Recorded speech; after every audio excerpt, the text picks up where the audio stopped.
Hello दोस्तों, welcome to our channel Study with Dhananjay. In this channel, we are going to study our full fourth syllabus of maths and science both. So now let's study science. So today we are going to study chapter number 8, our neighbors in the space.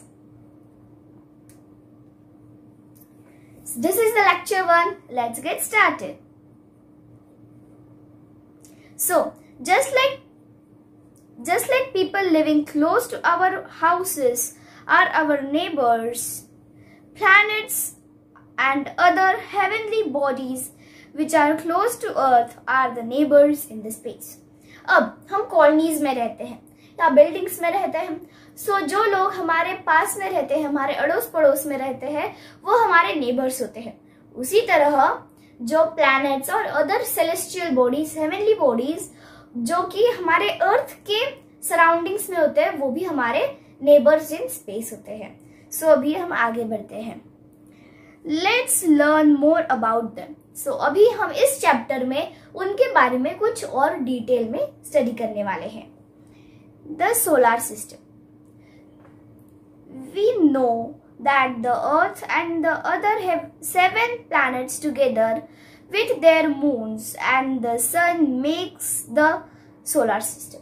अभी जो हम भी एक ऐसे group में रहते हैं जिस ग्रुप को हम कहते हैं सोलर सिस्टम.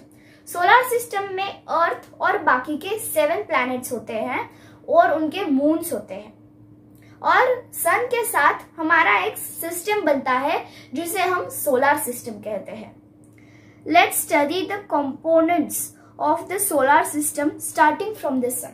So अभी हम जो solar system के जो components है, solar system के जो 8 planets है और sun है, उनके बारे में हम अब डिटेल में इस चैप्टर में पढ़ने वाले हैं. तो चलिए उसे स्टार्ट करते हैं. The sun. अभी हम जब छोटे थे तब से हमें बताया गया है कि sun is a huge ball of fire.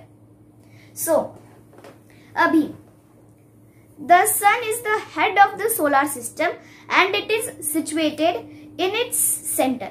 अभी जो सन है वो सोलर सिस्टम के कहां पर लोकेटेड है? जो सन है वो सोलर सिस्टम के सबसे सेंटर में लोकेटेड है. जैसे कि सपोज ये अभी सोलर सिस्टम, ये उनके ऑर्बिट्स, और जो सन है वो सन इन सब के सेंटर में सिचुएटेड है. मतलब पूरे सोलर सिस्टम के सेंटर में जो है, जिसके आजू बाजू में प्लैनेट्स और अदर हेवनली बॉडीज रोटेट करते हैं, उसे हम सन कहते हैं. सन कहां पर है? सन is situated in the center. It is the head. It is situated in the center of the solar system. All planets revolve around the sun. It is a huge ball of fire and the main source of energy in the solar system. अभी जो सारे planets है, 8 planets है, वो सारे इस सूर्य, इस सन के आजू बाजू में रोटेट करते हैं, रिवॉल्व करते हैं. अभी सन एक ह्यूज बॉल ऑफ फायर है जो कि मेन सोर्स ऑफ एनर्जी है हमारे सोलर सिस्टम में. आपने प्रीवियस चैप्टर में देखा होगा एनर्जी, सोर्सेस ऑफ एनर्जी में sun is the main source of energy in the solar system. The energy we get from the sun is known as the solar energy. So अगर आपको उसे detail में जानना है, so मैंने उसके link भी डिस्क्रिप्शन बॉक्स में डाल दी है, आप उसे जरूर देख लेना. So अभी हम आगे बढ़ते हैं. मर्क्यूरी. यस, मर्क्यूरी प्लैनेट भी होता है और एक मेटल भी होता है, पर अब हम इसमें स्टडी करने वाले हैं the planet mercury. Mercury is the closest planet to the sun. Mercury ये सबसे first planet है. It is the first planet from the sun or the first closest planet to the sun. It is the smallest planet in the solar system. अभी Mercury जो है वो सबसे छोटा planet है पूरे solar system में. So अब हम आगे बढ़ते हैं Venus के ऊपर. Venus is the second planet from the sun. Venus is the second closest from the sun and it is the second planet from the sun. It is the brightest planet and also called the evening star. ये Venus है वो इतना bright है कि आप उसे evening में एक स्टार के रूप में भी देख सकते हो. It is very hot and Venus ये सबसे ज्यादा हॉटेस्ट प्लैनेट है पूरे सोलर सिस्टम में।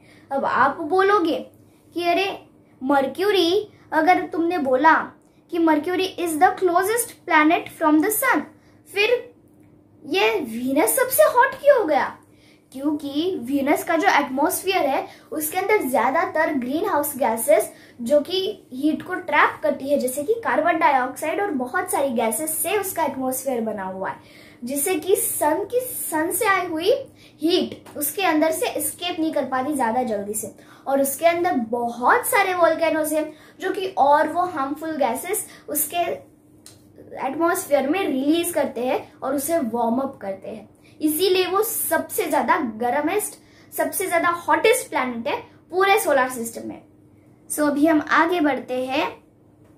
अर्थ, अभी the Earth is the third planet from the sun. Earth है वो तीसरी प्लैनेट है सन से, और it is the third closest planet from the sun. It is the only planet which supports life. अब तक जो हमारा ऑब्जर्वेबल यूनिवर्स है, जो हमने ऑब्जर्व किया गया है, उसके अंदर से हमें सिर्फ अर्थ यही एक ऐसा प्लैनेट दिखा है, पता है, जिसके अंदर लाइफ को सपोर्ट किया जा सकता है, जिसके अंदर हैबिटेबल कंडीशंस है लाइफ के लिए। It is also known as the blue planet because 70%, 7 out of 10 parts of its surface is covered with water. अब आपने कई बार सुना होगा blue planet, Earth the blue planet. So Earth को हम ब्लू प्लैनेट इसीलिए कहते हैं क्योंकि वो ज्यादातर तो ब्लू दिखता है, और 70%, यस 70% मतलब 7 out of 10 parts, मतलब 100 में से सपोज आपने 100 ब्लॉक्स लिए, उसमें से 70 ब्लॉक्स अर्थ के वाटर को जाता है जो कि उसके सरफेस को कवर करता है। The Earth is the only planet on which water exists in the liquid form.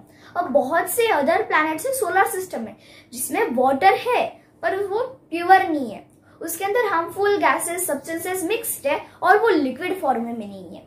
सो इसीलिए पूरे सोलर सिस्टम में, पूरे ऑब्जर्वेबल यूनिवर्स में जो अब तक हमने ऑब्जर्व किया गया है और जो हमें पता है, उसके अंदर से सिर्फ अर्थ के ऊपर ही लाइफ को सपोर्टेड है। अर्थ सिर्फ लाइफ को सपोर्ट करती है। अब हम आगे बढ़ते हैं मार्स। यस, मार्स, जिसके ऊपर अभी ह्यूमंस स्टेप करने का प्रयास कर रहे हैं, जिसके ऊपर ह्यूमंस खोज करने का प्रयास कर रहे हैं, वही Mars. Mars, also known as the red planet, is the fourth planet from the sun in the solar system. Mars, जिसे हम रेड प्लैनेट भी कहते हैं, वो चौथा प्लैनेट है, fourth closest from the sun, और the fourth planet from the sun is in the solar system, fourth planet in the solar system. अब ये रेड प्लैनेट और द मार्स, ये रेड नहीं होती उसकी सरफेस पे रेड कलर हमें इसीलिए दिखाई देता है क्योंकि उसके ऊपर एक सब्सटेंस होता है जो कि रेड कलर का है, जो कि उसे हमें रेड कलर का दिखाता है, पर रियल में मार्स इसी तरह से दिखता है जो कि हमें पिक्चर में बताया गया है। सो अभी हम आगे बढ़ते हैं जुपिटर। फ्रेंड्स, अब तक हमने जो स्टडी किए, जैसे कि mercury, Venus, earth and Mars, ये सारे रॉकी प्लैनेट्स हैं, इनको सरफेस है जो कि रॉक से बनी हुई है। पर अब हम स्टडी करते हैं सबसे बड़े planet in the solar system, the gas giant Jupiter. Jupiter is the fifth planet. Jupiter is the fifth planet from the sun. Jupiter है पांचवा प्लैनेट है, fifth planet, the fifth closest planet to the sun. It is the largest planet in the solar system. जो Jupiter है वो सबसे बड़ा planet है पूरे सोलर सिस्टम में। अब यहाँ पर फॉर एग्जाम्पल, यहाँ पर आप जो ये एक डॉट जैसा देख रहे हो, वो उसके ऊपर से बहुत सालों से चलता हुआ एक तूफान है जो कि छोटा होते जा रहा है। पहले वो उसके अंदर हम 3 अर्थ, यस हमारे 3 पृथ्वी समा जाते हैं, इतना वो बड़ा था, पर अभी वो छोटा छोटा होते जा रहा है। सो अभी आपको अंदाजा आ गया होगा कि जुपिटर कितना बड़ा है। सो अब हम बढ़ते हैं अगले गैस जायंट के ऊपर जो बहुत यूनिक है, the Saturn. Saturn is the 6th planet from the sun and the second largest planet in the solar system. अभी Saturn ये जो है वो 6th planet from the sun, sixth closest from the sun है और वो दूसरा the second largest planet in the solar system. पहला लार्जेस्ट प्लैनेट है जुपिटर, दूसरा लार्जेस्ट प्लैनेट है Saturn. It has a system of rings around it. अभी Saturn जो है उसके आजू बाजू में आप ये जो रिंग्स देख रहे हो वो उसके सैटर्न्स के रिंग्स है जो कि उसे बहुत यूनिक बना देते हैं पूरे हमारे सोलर सिस्टम में। सो अब हम बढ़ते हैं अगले प्लैनेट की ओर जो कि है एक आइस जायंट जिसे हम कहते हैं Uranus. Uranus is the seventh planet from the sun. अभी जो यूरेनस है वो सातवां planet, seventh closest planet from the sun. अभी हम आगे बढ़ते हैं नेपट्यून के ऊपर। Neptune is the eighth planet and the farthest from the sun in our solar system. अब ये जो नेपट्यून है वो the eighth planet from the solar system है और सबसे आखिरी प्लैनेट पूरे सोलर सिस्टम में, सबसे दूर वाला प्लैनेट सन से। सो अभी यूरेनस और नेपच्यून ये हो गए ice giant. Mercury, Venus, earth and Mars Rocky planets. Saturn and Jupiter हो गए gas giants. Uranus and Neptune हो गए आइस जायंट्स। सो अभी हम पढ़ते हैं apart from these there are some dwarf planet which revolve around the sun। अब सिर्फ ये प्लैनेट्स नहीं होते, बहुत सारी अदर चीजें होते हैं जैसे कि dwarf planets, comets, meteoroids, moons, बहुत सारी चीजें होते हैं। They are also the member of the solar system family. अब वो भी सोलर सिस्टम में इंक्लूड किए जाते हैं। Pluto, one of the dwarf planet which was earlier considered as a planet। अभी प्लूटो जब वो डिस्कवर किया गया था तब टोटल 9 प्लैनेट्स थे। Mercury, Venus, Earth, Mars, Jupiter, Saturn, Uranus, Neptune और प्लूटो। पर थोड़ी देर के बाद, थोड़े सालों के बाद उसे ड्वार्फ प्लैनेट कंसिडर किया गया। It was not a planet, वो प्लैनेट की कैटेगरी से निकाल दिया गया था। So this was the last topic. Thank you for watching. अगर आपको ये वीडियो अच्छा लगा हो so please like, share and subscribe and don't forget to press on the bell icon. Thank you.